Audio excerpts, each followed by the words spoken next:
Bonjour. Good afternoon to all of you.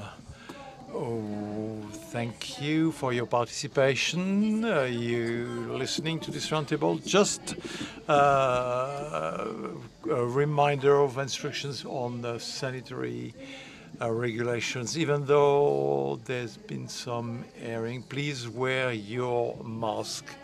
Having said that, I'm now turning to you. Thank you to those who are listening to us online. Today we're going to discuss the most important subject, which is unemployment and qualification. What qualification to fight against unemployment? We've seen this period where there is a bit of a turmoil. Some people keep their job but wish to have another one. Some people lose their jobs and would like to have another or get it back or in the same domain or not because it's a crisis. So there are opportunities. So to discuss it today, we're very fortunate to have, I'm very fortunate, there is a member of the Cercle, Stéphanie Carcillo, head of the Employment and Revenue Division at the EOCD, professor of science politics, Stéphane. Then we do have with us Ingrid Kandelman, in charge of societal laboratory of the École Centrale de Marseille. Thank you. Then next to me, Louis Gallois, well, a high civil servant, manager, but you also involved in unemployment issues, especially long-term unemployment. And François Ombril, you're president of the executive unions, and then Tito Bueri, who is an academic in Viso Conference. Mr. Bocconi, you're with us. Mr. Bueri, sorry, you're with us in Italy. So now, quickly, maybe to kick off, well, this is quite an amazing place, in the Rencontre d'Aix, organized by the Cercle des Économistes. And I think the best thing would be for Stéphane Cartier, CEO, to take stock of this roundtable, the qualification to fight unemployment. Is a qualification the best passport against unemployment? Thank you, Fanny. I'm not going to answer this question because we do have experts who will discuss it, but I'll try to set a couple of milestones. Now, first thing that should be reminded, in my opinion, is that qualification and unemployment are closely linked. Today in France, half of people who are out of work have no diploma, or at the maximum they have the baccalaureate. Besides that, it's not just diploma. Sometimes you can have a diploma but not the proper skills to get a job in the catchment basin of jobs. So today, the lack of qualification is the first element mentioned by companies when they want to hire people, with the matching, to match the labor market.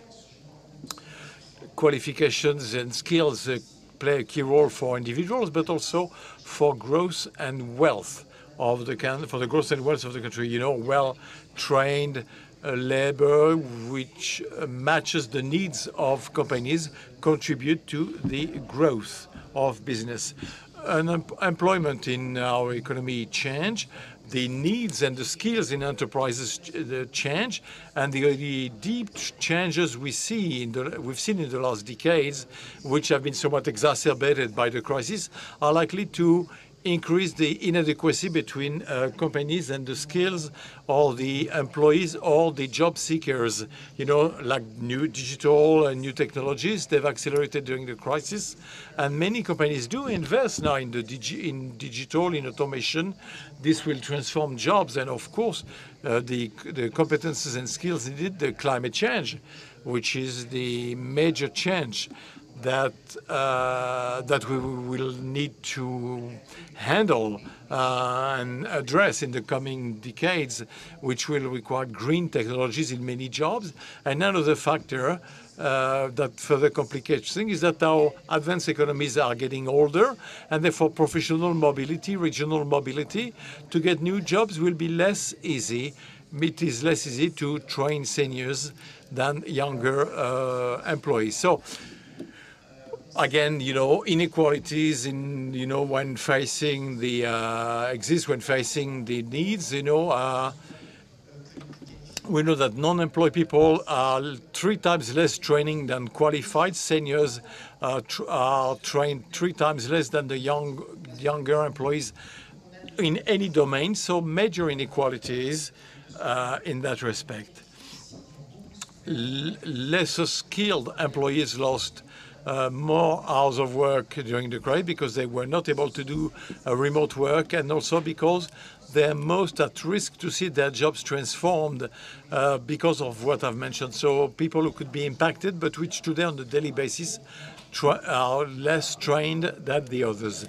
This is our challenge. So in France, globally, we have a training deficit as well. We spend slightly more than 30 billion euro per year in training, but only 30% of adults follow training every year, whereas it's 50% in the US and 60% in Norway. Moreover, French people are less trained in literacy and numeracy. In the PIAC investigation, France is one in the low rating in numeracy and literacy. So this is the case for seniors. And of course, this deficit is further fueled in France by the fact that a lot of young people come out of the school system without any diploma, and therefore they somewhat increase this part of the population, which has a major deficit in terms of fundamentals. So how can we make sure that the system could change things? I said that we spend a lot of money today in France. Is it just a question of means, or is it a question of method? How can we do things differently? How can we create a culture of training, a wish for training? A lot of people say they don't want to be trained because they don't have the means, but others don't see why they should train themselves, and they want to enter a classroom. Now, can we use new technologies to change training and training programs, make them easier to access, more interesting? Again, this is a question that we may ask ourselves. And then, how can we better integrate the training program and the needs of the companies and ensure the adequacy and programs in businesses as well? So this is what we'll discuss today. Thank you, Stéphane. We'll give the floor to Tito Boeri, who is with us in visio conference. By the way, you may ask several questions that we will take at the end of the roundtable. Do not hesitate if you follow us online or even in the room. Mr. Boeri, thank you for attending this participation. You're an economist, an academic. You've worked on labor economy. Now, this issue of digitalization, how can we get ready for that? It is something that, well, we won't be able to ignore it. Don't you think is there a risk between those who, especially executive or executive staff who have sort of a mastery of the tools and the others? Mr. Boyer, you have the floor. Thank you for your very kind invitation. I would love to be with you. I know the quality of the rencontre, so thank you. I fully agree.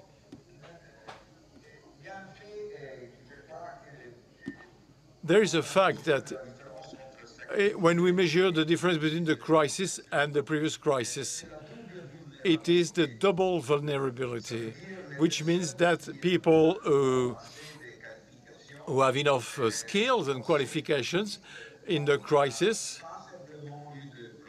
we had problems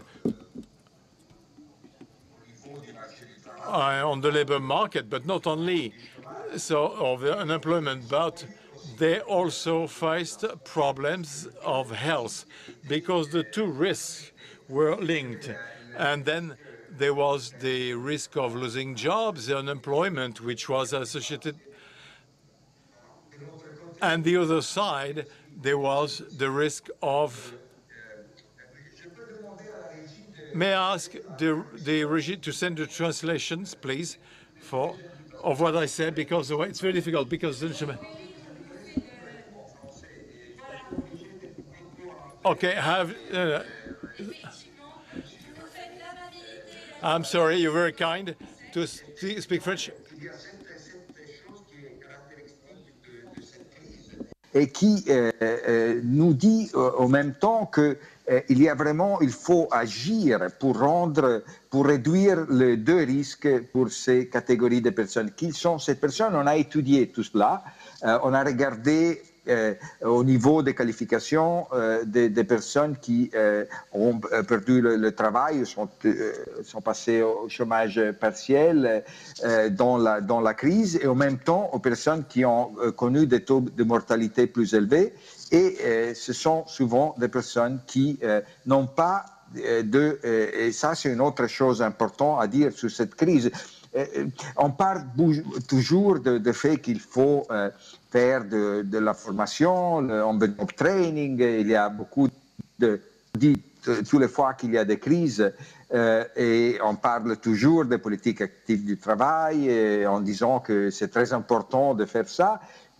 Mais souvent, on ne sait pas exactement quoi doit être le contenu de la formation qu'il faut donner à cette personne. Et dans ces cas-là, je crois qu'on a vraiment des connaissances plus précises. On sait bien que c'est la digitalisation, c'est vraiment très important. L'éducation digitale, c'est très important pour donner à cette personne des chances. Ce n'est pas simplement une question de formation, je dois le dire, parce que le travail à distance, le remote working, c'est quelque chose qui aussi pose des problèmes aux personnes qui ne sont pas au niveau de leur donner la possibilité d'être vraiment productif à la maison. C'est une question de taille des habitations qui est changée vraiment, parce que avant la crise, quand le choix de se travailler à distance ou non, c'était un choix volontaire des personnes. Normalement, c'était les personnes qui avaient des habitations, qui avaient toutes les qualités, les possibilités, de bonnes connexions, la taille suffisante. Pas des personnes à la maison aux dépendances, des personnes on doit suivre quand on est à la maison. Dans cette crise, étant donné que nous étions obligés de travailler à la maison, quand c'était possible, il y a beaucoup de personnes qui ont dû travailler à la maison en n'avant pas cette possibilité. Surtout, ce sont les femmes qui ont payé le coût de ça, parce que souvent, il y a, disons-nous, que le poids des responsabilités familiales, souvent, c'est asymétrique dans un couple. Et donc, ce sont les femmes qui ont payé pour ça. Donc, quand on pense à la formation, il faut penser aussi aux conditions de travail à la maison. Ça, c'est une chose très importante sur laquelle il faut réfléchir et donner des réponses et penser à des mesures. Pour terminer, je voulais dire que dans le G20, on a fait des propositions à ce niveau, et j'espère qu'ils vont bien prises en considération, parce que c'est au niveau des politiques gouvernementales, politique du travail et les politiques de l'habitation sont deux dimensions qui sont très liées entre eux, et il faut tenir en considération tout cela après cette crise. Merci. Merci beaucoup. Merci. Thank you very much. Thank you for having talked in French. Sorry about that. We had to stop the translation because it was a sort of an interference. So, Ingrid Kandelman, you're in charge of the societal laboratory of the Marseille École Centrale. Teto Bouhoueri was saying it. Training is not just a question of diplomas, it's several barriers that are being removed. So this is basically your work. So how do you train people to train throughout life, lifelong training? Well, there is a logic that we tend to have, a reflex, because she's been saying that if we can anticipate the future and to know what companies will need tomorrow, well, of course, it will be necessary to train people so that all of a sudden the system will work. Reality is that this representation in sort of a, adequation, well, it shows its limits today. We in the Societal Lab, we have a training called Patra Numérique. Well, we train young people in job for the future. And we have young people who come 60% with the bac, and they come with a bac plus 2 Centrale Marseille. So we build a system that enables these people. And also because we got beyond the problem of qualification, we have a whole system which is support to insertion, because we know it's not just a question of qualification. So we how to remove the impediment to employment, how we work with companies for insertion so that jobs will be possible, and the training we've been developing. It's the 7th promotion we've been working with, so we've been doing this for quite a while now. Well, figures, especially following the COVID period today, young people come out with 60% come out positively, 60% of positive young people. It used to be 80% before COVID. Now those are young people who are being hit full front by COVID, and this matching or adequacy fantasy has limits, and other approaches should be developed in parallel to answer the question of training and unemployment, and especially approaches would be based on start from the companies and the system. I think it's not the individuals we should take somewhere with some kind of a logic. We'll try to work out what tomorrow will be. We'll try to guess it. Once we've get this, we'll take an individual and take it to that place, even though companies have done a lot of transformation plans like that, but they realize that it's not that easy.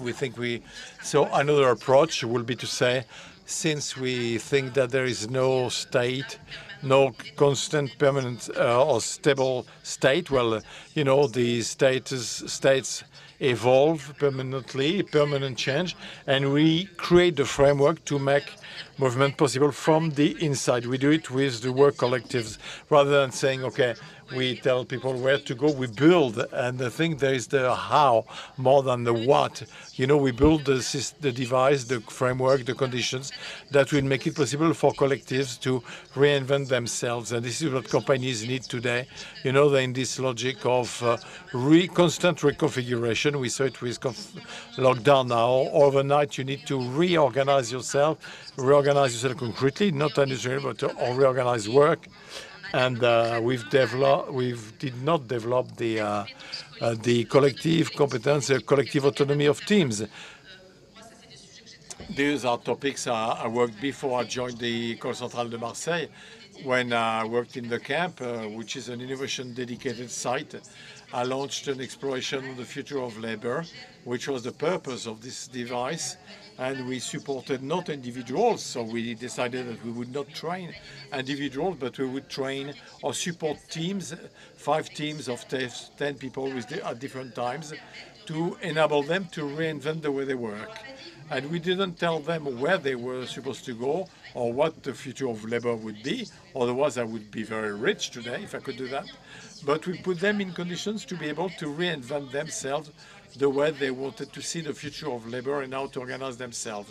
And this change of paradigm, I think, is central in these topics. You're talking about the paradigm. So basically, training is a collective process or individual process. Is it a collective or individual?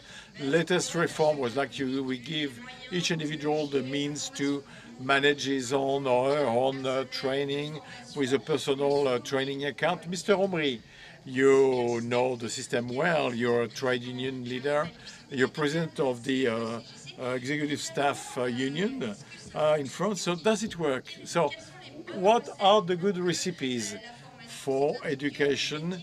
Is it individual, collective, a mix of both? Thank you. Thank you very much for the question, which defines which gives me the opportunity to repeat what I often say. CFE CGC is is for staff, executive staffs. It doesn't mean that I'm more competent to talk about qualification or training, but we took a stand.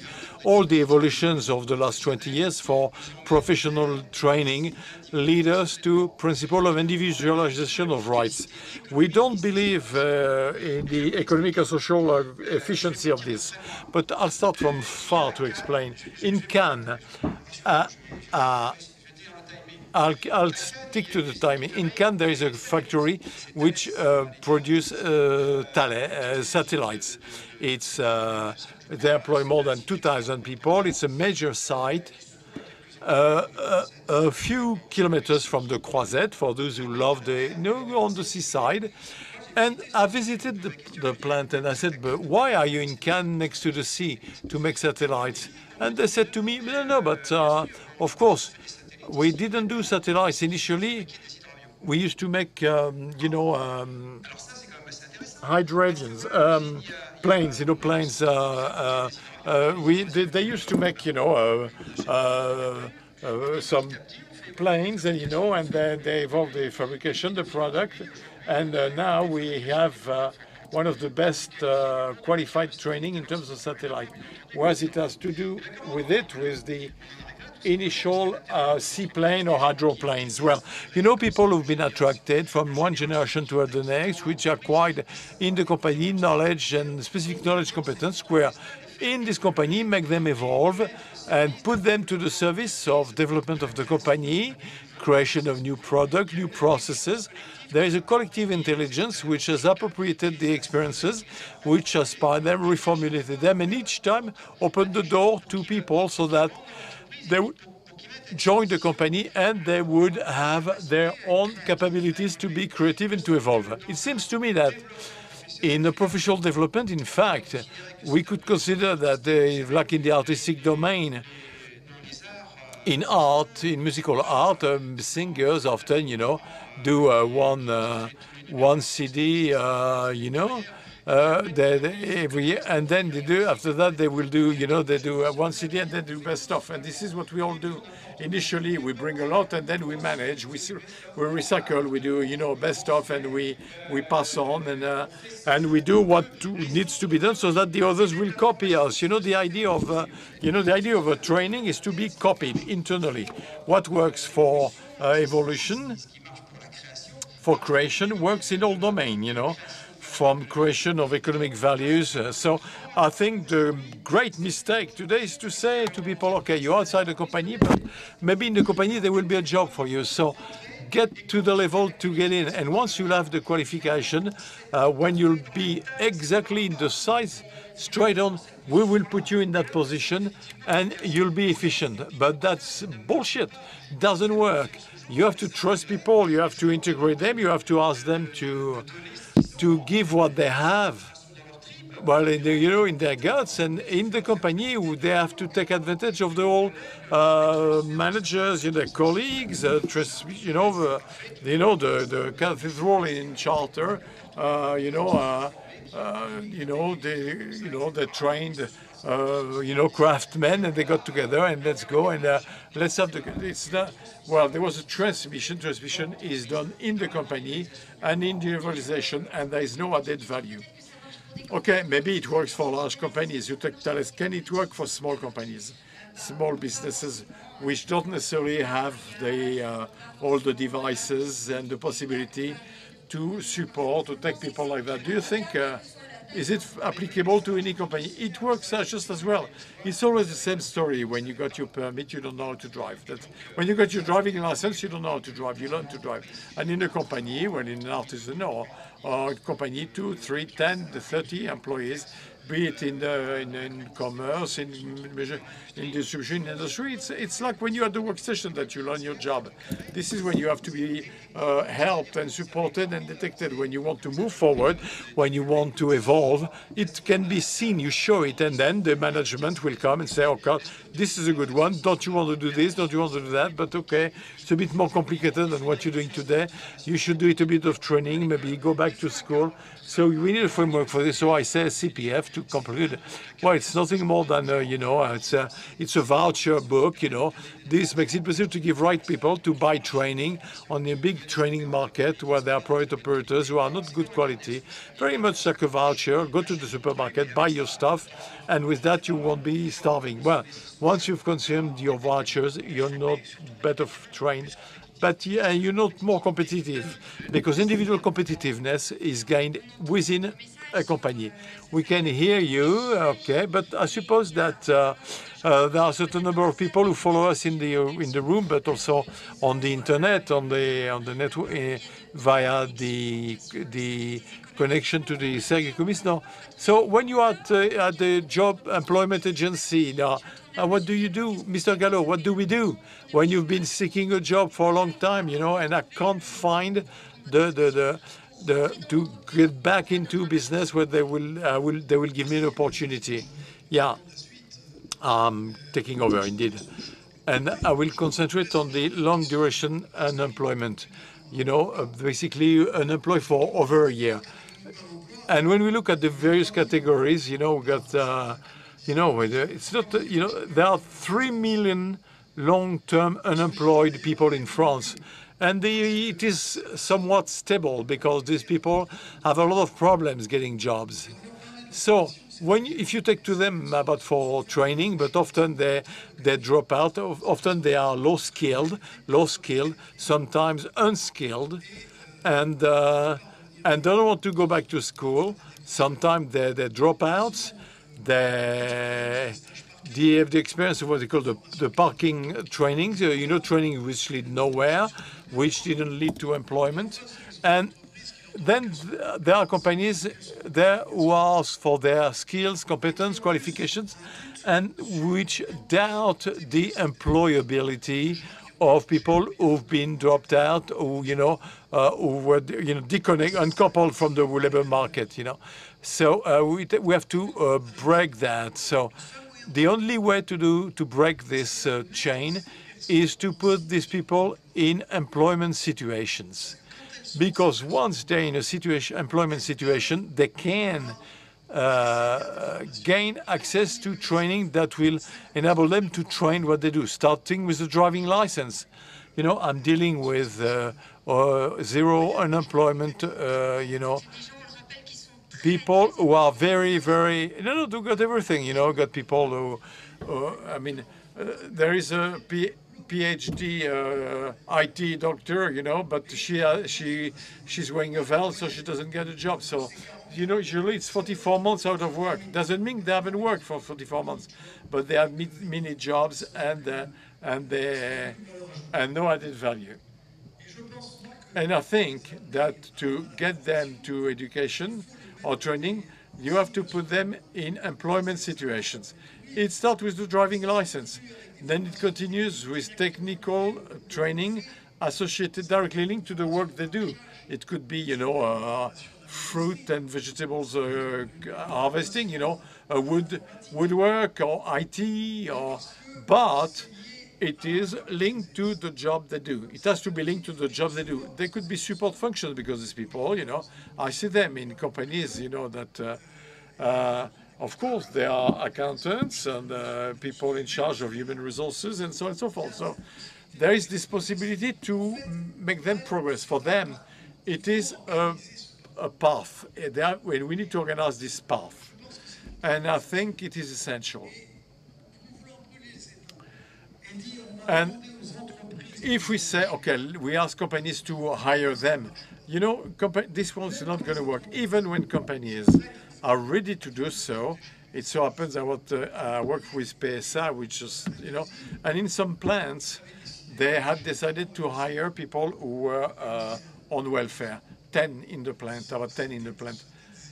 They were failures because disciplines of plants are very demanding for people who've been out of work.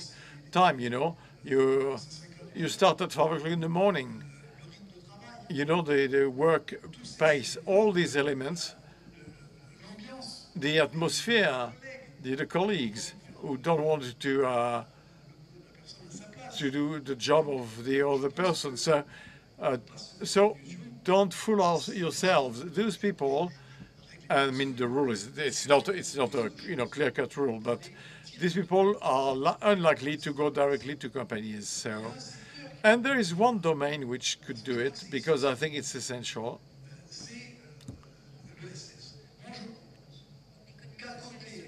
It is the social and solidarity economy. Yeah. Next to the the investment program, the peak, 15 billion for the skill program. It dates back to before the crisis. It was 15 billion to train 1 million unemployed people and 1 million young people. Okay, but we have to associate and getting people back to work, and this. Why the social and solidarity economy is good for this? Well, it is 10% unemployment in France, and it is a domain where employment growth has never been questioned, even during the 2008 crisis. Why? Because these companies don't have the same profitability and efficiency request, because they don't face competition and they don't have shareholders, which of course is different from a commercial company business. And in their DNA, these companies of a social and solidarity economy, in their DNA, they have the fact that they have a social mission. They don't want. They are per nature, in nature. And I think it is essential. I think that I'm past my 5 minutes, so I will conclude by saying that we need to organize pathways, help people make progress, and only the social and solidarity economy, insertion to economic insertion, cooperatives and so on and so forth.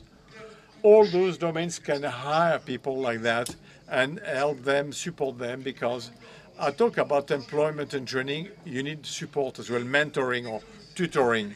And the social and solidarity economy is in a better position for that. Otherwise, with these 3 million people, we will never put them back on the labor market. And it is a real problem for the French social group. Quick question.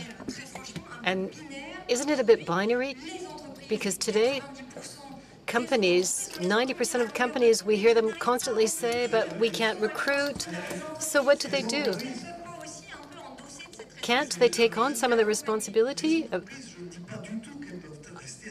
I'm not saying companies should stay away from this. They have their job to do, but companies need qualified people. They need maintenance technicians. They need boiler makers, electricians, people with real specialties. This is for industry. It's also true for services and also in the construction industry.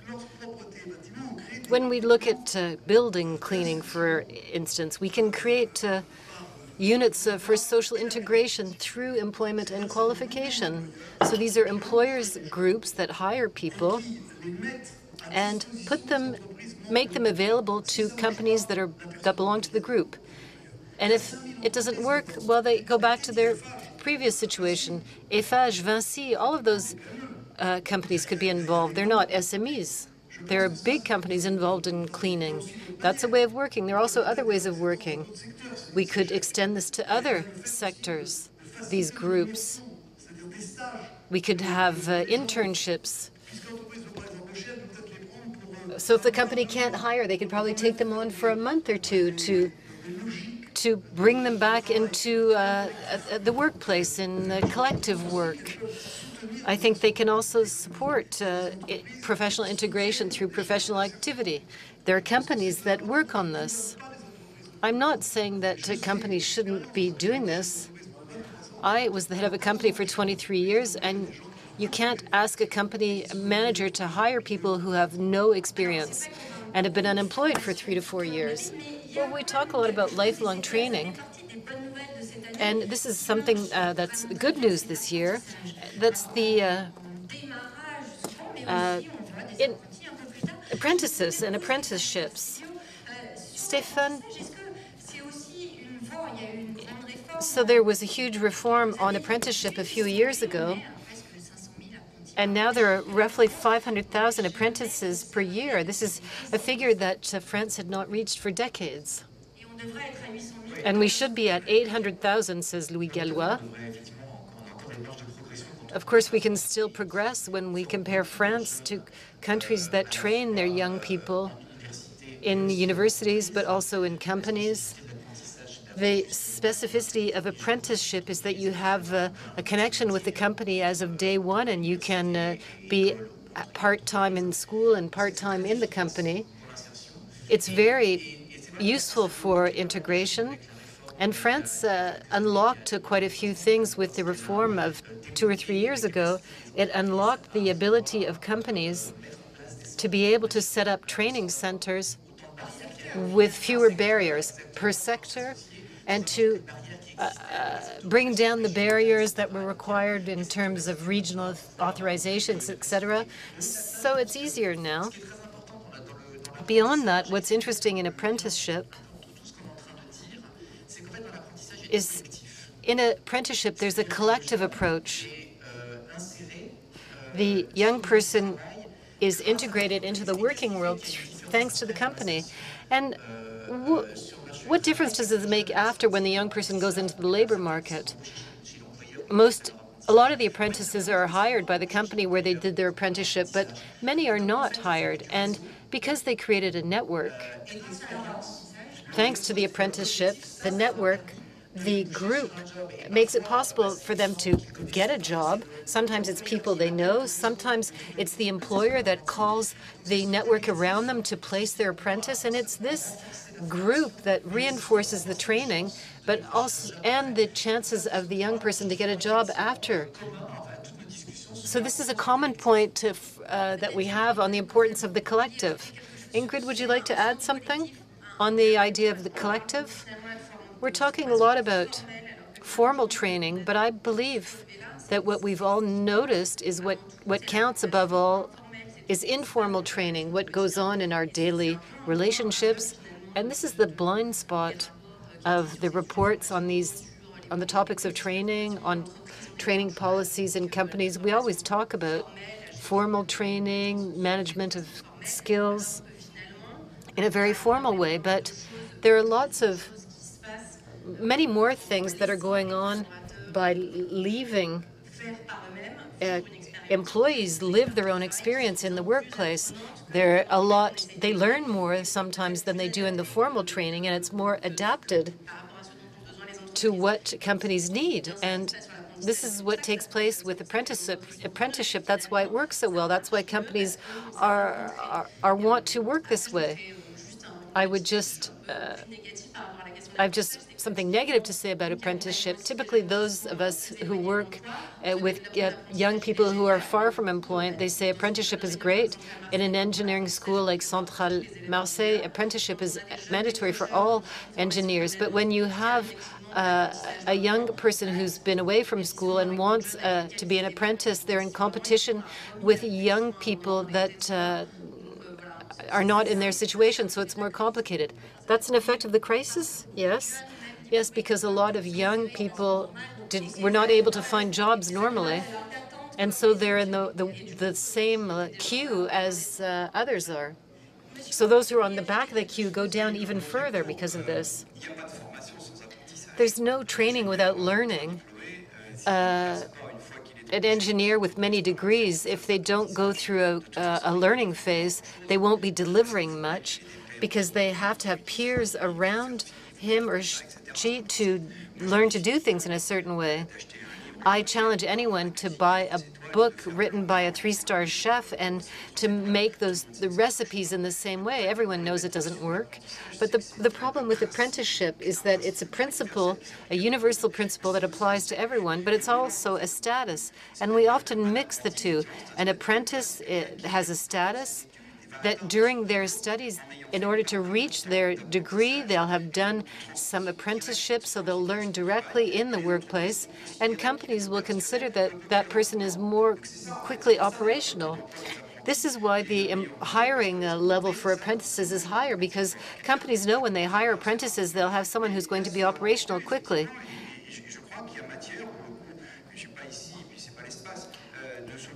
I don't have any miracle solution to propose, but I think we have to pay attention. And with the increase in numbers, I ask for the future is the young number of young people who got their diplomas through this integration. Will the numbers continue to go up? Well, we started from a very low position in France. I have three points to say about apprenticeship. The increase in apprenticeship is due to apprenticeship in the higher education system, so be careful about that. So not everyone has access to it. Secondly, what happens to the apprentices? Apprentices don't have the careers of those who come in with diplomas. Why? I don't know. But apprentices, when you look at the careers of former apprentices, often the careers didn't develop as quickly as others.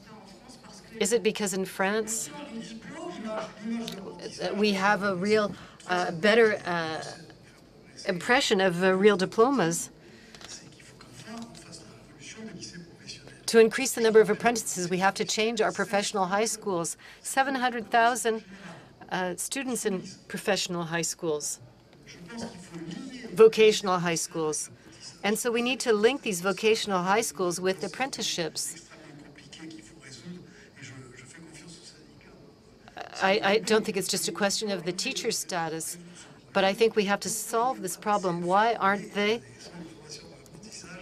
any CFA in the vocational high schools? There are very few. But when you see that there are 700,000 students in vocational high schools, if 200,000 went through apprenticeship, it would really change things. I agree with everything that's been said, but to get the non-qualified young people to move towards apprenticeship, it's a real challenge, and it does take collective structures. It's not just after a half-hour interview with a counselor that a young person who's dropped out of school will become an apprentice. They are often not sufficiently motivated, and we have to motivate them, so they have to go through pre-learning institutions, the schools of a second chance. It's another type of apprenticeship. Sometimes different, more military formats are used, but it's a way of remotivating young people, and this requires a structure, a collective effort, and all of these structures must be developed so that we can impact young people, the young people concerned. And as we exit this crisis, we'll see that there are lots of young people who dropped out of school. Those who had to follow their classes on Zoom and already were having trouble learning dropped out. And we need our French national education system to give the names of these young people to the structures who will contact them instead of waiting for them to miraculously present themselves. If we lose contact with the young people after a month or two, we can't bring them back into the system, and that's one of the big challenges that we're facing today. We're talking about young people, but there's another category. I don't know at what age we're considered a senior, 45, 50 or above, but when you look at the figures from the French Unemployment Office, long-term unemployment concerns older people. Maybe they're staying unemployed for quite some time, and they don't have access to the right training. So what do we do about this, Mr. Gallois? I think we need to solve the problem of the training of older people in companies. After the age of 50, we consider that the person is not worth paying for training. And if we're going to extend mandatory working time, we're going to seriously have to look at how we allow older people to stay in a real professional activity, people who will be 61, 62, 63 years age. And we need to start thinking about this now. They cost more than younger employees. They're at the end of their careers. And companies say it's an investment for a very short period. This is a problem that was solved in other countries, so there's no reason why we can't do it also. It's a very serious problem, the training of elderly people. When they're off the labor market, the ones that were off the labor market, we really have to see how we can work with them, bring them back to employment. Requires as much training as it does support. I think that social partners are asked to contribute to this question of the employment of more senior people. I think this debate will take place in July. There's a meeting planned. What can we do? It's Tuesday. I don't know what we're going to be talking about, but the debate on the pension, our retirement, is open, but we won't be talking about it today. No, we're talking about qualification and unemployment. Yes, I agree with you when you say that in a redundancy scheme, we only look at the cost of people. No one looks at how much they contribute. I was in charge of that level of management, and I would go even further. Electricity costs so much, let's eliminate that cost. But when there's no electricity, we can't run in everything. So we're in an ideology. The problem of globalization, financialization, is that we're just consider the cost of people. But we have to look at what people are contributing to the structure. There can be selection criteria where we say that this person, in a certain idea, in a certain logical analysis, they cost more than they contribute. And no one ever does that. And I think if we ask the question, and we must ask the question today to know what we're going to do with people between 50, 55, 65 years of age in future, we have to look at what these people contribute to the company, to the collective result, and how they can continue to contribute more.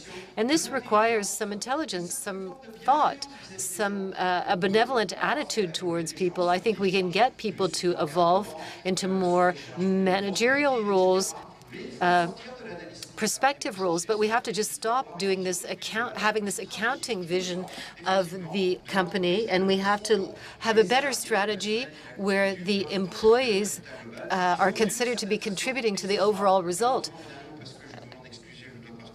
This is going to be my last contribution because unfortunately I have to go, but we need to have a more intrinsic vision of what human capital is and how it contributes to the results of a company.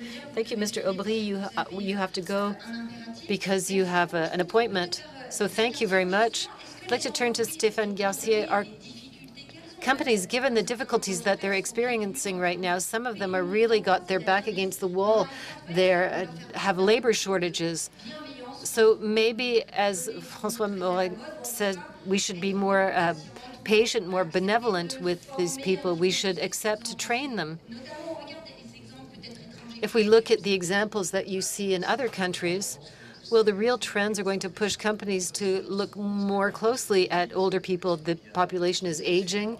We're becoming increasingly seniors, and so we're going to have to work with this labor market. Companies are also going to have to be equipped not just to train seniors, but with the aging of the population, they're also going to have to automate some tasks, make some tasks less difficult. We see this in Korea today with some tasks that are assisted for employees to make it less difficult over a day, where they have these exoskeletons, very automated systems to help keep seniors in employment.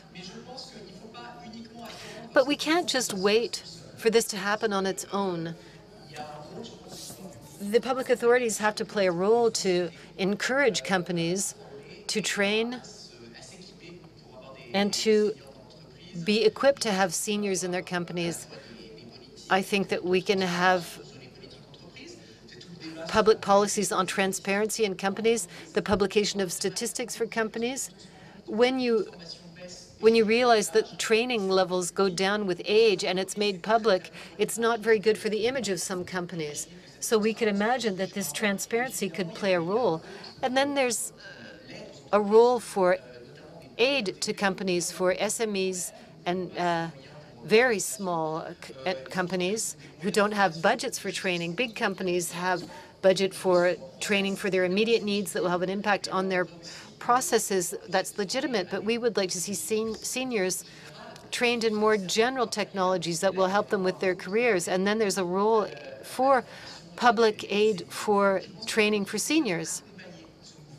We need to work with this movement through public policy. It's not going to happen spontaneously. Ingrid, about the fact that we need to attract people. People have to be motivated to go to certain jobs that they're not aware of. It's difficult to imagine. How do you work with your young people? Do they know what jobs are available? How do they build their career paths? So we don't know what the jobs of the future are, but we can guess pretty much. Needs aren't going to fundamentally change, so we can't identify them. We're going to continue to eat, to travel. I'm not sure that there's going to be a huge transformation, as some people say, and that things will be radically different. Then the appeal for young people. The question can't only be based on the motivation of young people and their own responsibility to be trained. We also need to change our outlook and see how companies learn to work with the employees who are not formatted in the way that they're used to. And then perhaps we need to be able to act to change models. This is also true for seniors. At a certain point, if we don't change the way we look at seniors, if we don't change the way we look at young school dropouts, the system will never evolve. There'll be a polarization on the employment market, and it's going to be very dangerous. It could lead to even bigger conflicts that could develop in coming years if we cannot expand and change the profile of the people that we're hiring. We hear this a lot in speeches. It's always good to have a diversity policy, but it's very complicated. It's complicated to succeed in working differently with people who are not used to the codes that we use in a workplace. We need to create common codes altogether, and we don't necessarily have the turnkey tools to do this, but I believe we need to go in this direction. Tito, I'm going to call on you. Do you have any recipes from Italy to make this work better? Cette qui vient de l'Italie, je veux dire que le problème de l'apprentissage, c'est un problème qu'il y a dans des autres pays aussi. Et les pays qui ont fait mieux à ce niveau, ce sont les pays qui ont maintenant le niveau de chômage de longue durée, surtout parmi les jeunes, le plus bas. Donc, il faut vraiment étudier et apprendre très bien la leçon de ces pays. C'est l'Allemagne, c'est la Suisse, c'est l'Autriche. Il y a beaucoup de choses à revoir dans l'organisation des écoles professionnelles. Je voyais avant, on parlait des lycées professionnels. C'est vraiment ça qu'il faut étudier mieux. C'est surtout le fait qu'il faut trouver des incitations à apprendre des connaissances et la façon meilleure de donner ces incitations, c'est donner la possibilité de faire en même temps l'éducation formelle à l'école ou l'université et dans l'entreprise. Les deux choses ensemble, ils marchent très bien s'ils sont faits d'une façon bien organisée. Encore une chose, le problème dont Stéphane parlait avant, celui des personnes de drop-out des écoles, c'est vraiment un problème très sérieux qu'on a depuis qui ont décroché, qui ont laissé les écoles. À ce moment, donc il faut payer beaucoup d'attention à ces problèmes. Et une possibilité, c'est d'utiliser l'éducation à la distance. C'est pour cette raison qu'avant je parlais du fait qu'il faut donner à tout le monde le droit à une bonne connexion. Ce n'est pas simplement le fait de donner le droit au travail, c'est aussi donner le droit à recevoir la formation, même à la maison, avec des coûts très limités pour des personnes qui ont décidé de laisser le système éducatif formel. Mais comme vous le disiez, effectivement, même donner des cours à la maison, even giving lessons at home in structures that are more different. It can be complicated because we're not all equipped in the same way. Mr. Gadwa, do you want to comment? I don't completely agree with what you've just said, sir. I think that when we're dealing with school dropouts and people who don't support the school system well, the Zoom video conferencing doesn't work at all. These people, their attention is not captivated, it doesn't work, and they just shut down their computers. I like the production schools. There's schools that hire or that take students that are under 16 years of age. So they're still in the mandatory schooling period. And they do their schooling in a workshop. They work on products that are actually sold. And they learn maths, they learn French, they learn English through what they're doing, which means that it's completely associated with their job. And we see that these young people, 90% of them, go into apprenticeship and succeed their apprenticeships.